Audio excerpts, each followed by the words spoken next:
بسم اللہ الرحمن الرحیم۔ پیارے بچوں، کیا حال ہے؟ آج ہم کلاس نحو اسلامیات میں سے موضوع مطالعہ جس کا سوال نمبر 1 پہلے ہم پڑھ چکے تھے، آج اسی سبق نمبر 2 کا سوال نمبر 2 پڑھیں گے۔ سوال نمبر 2 کیا بنتا ہے کہ رسول اللہ صلی اللہ علیہ وسلم کی اطاعت کیوں ضروری ہے؟ پہلے سوال میں ہم نے پڑھا تھا کہ اللہ تعالیٰ کی محبت سے کیا مراد ہے۔ ابھی ہم پڑھیں گے کہ رسول اللہ صلی اللہ علیہ وسلم کی اطاعت کیوں ضروری ہے، یعنی آپ کی فرما برداری کرنا، آپ کا حکم ماننا، آپ کی اطاعت کرنا کیوں ضروری ہے۔ اب اللہ کے ساتھ محبت کرنا اور نبی کے ساتھ محبت کرنا یہ ہمارے ایمان کا ایک حصہ ہے۔ اب یہ نہیں ہو سکتا کہ خالی اللہ سے تو محبت کی جائے اور رسول اللہ سے محبت نہ کی جائے، یہ نہیں ہو سکتا۔ اس لیے ہم پر لازم ہے کہ ہم اللہ پر اور اللہ کے نبی پر دل و جان سے محبت کریں۔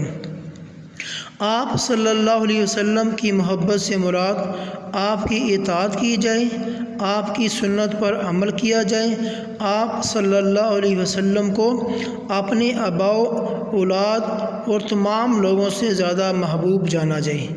یہ ہے ہمارے نبی کے ساتھ ہماری محبت کا معیار۔ اب قرآن پاک میں اللہ کے نبی کے ساتھ محبت کی چند مثالیں ملتی ہیں، جن میں سے میں یہاں پہ چند ایک کا ذکر کروں گا۔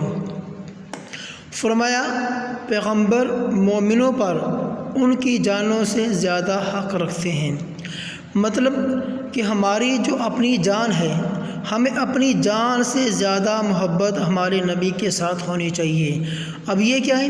ہماری جان سے محبت ہم کرتے ہیں، لیکن ہمیں اپنی جان سے زیادہ، ہم اپنی جان پر زیادہ مقدم اپنے پیارے نبی کو رکھیں، ان کی ہر بات کو مانیں، ہر سنت کو مانیں، تو پھر ہم اپنی جانوں سے زیادہ ان سے محبت کریں گے۔ اگر فرمایا کہ اللہ اور اس کے رسول کی اطاعت کرو تاکہ تم پر رحم کیا جائے۔ اب دیکھیے، جب ہم اللہ کی اطاعت کرتے ہیں تو ساتھ فرمایا رسول کی بھی اطاعت کی جائے۔ جب ہم اللہ اور اس کے رسول کی اطاعت کریں گے، یعنی اللہ اور اس کے رسول کا حکم مانیں گے، اللہ تعالیٰ فرماتے ہیں کہ تم پر میں رحم کروں گا، اللہ تعالیٰ ہم پر رحم کریں گے۔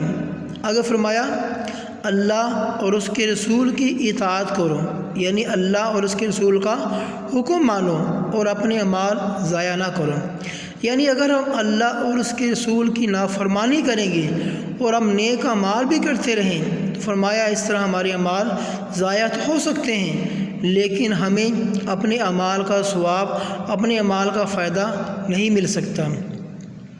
اگر فرمایا جس نے رسول اللہ صلی اللہ علیہ وسلم کی اطاعت کی، یعنی حکم مانا، فرما برداری کی، گویا اس نے اللہ تعالیٰ کی اطاعت کی، اور اس نے اللہ تعالیٰ کی حکم مانا، اللہ تعالیٰ کی فرما برداری کی اور اللہ کا حکم مانا۔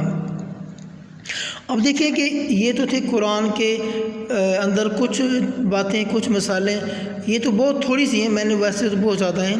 آگے فرمایا کہ حدیث کی روشنی میں بھی کیا ہے کہ اللہ کے نبی کے ساتھ ہماری فرما برداری، ہماری اطاعت اور ہماری محبت کیسی ہونی چاہیے، کہ ہمیں کس طریقے سے اللہ کے نبی کا حکم ماننا چاہیے اور کس طریقے سے نبی سے محبت کرنی چاہیے۔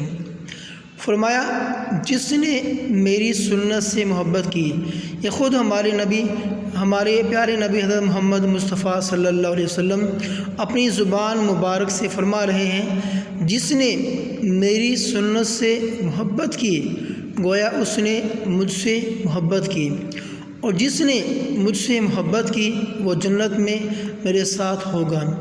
اب کتنی بڑی خوشخبری کی بات ہے اس انسان کے لیے۔ اللہ کے نبی نے فرمایا جس نے میری سنت سے محبت کی۔ آج ہمیں اپنا خود محاسبہ کرنا چاہیے کہ ہم کتنا نبی کی سنتوں پر عمل کرتے ہیں، کتنا نبی کے طریقوں کو اپنی زندگی میں لے کر آتے ہیں۔ اگر ہم نبی کی سنت، نبی کے طریقے کو اپنائیں گے، سنت وہ چیز ہے جس کو ہمارے نبی نے اپنی زندگی میں کیا ہو، اگر ہم اس پر عمل کریں گے تو اللہ کے نبی نے خود فرمایا وہ میرے ساتھ جنت میں میرے ساتھ ہوگا۔ آگے فرمایا تم میں سے کوئی آدمی اس وقت تک مومن نہیں ہو سکتا جب تک اس کی خواہشات اس کے مطابق نہ ہو جائیں جو میں لایا ہوں۔ ہمارے نبی، ہمارے پیارے نبی ہمارے پاس اللہ کا پیارا دین لے کر آئے ہیں، اللہ کی پیاری اور مقدس کتاب لے کر آئے ہیں۔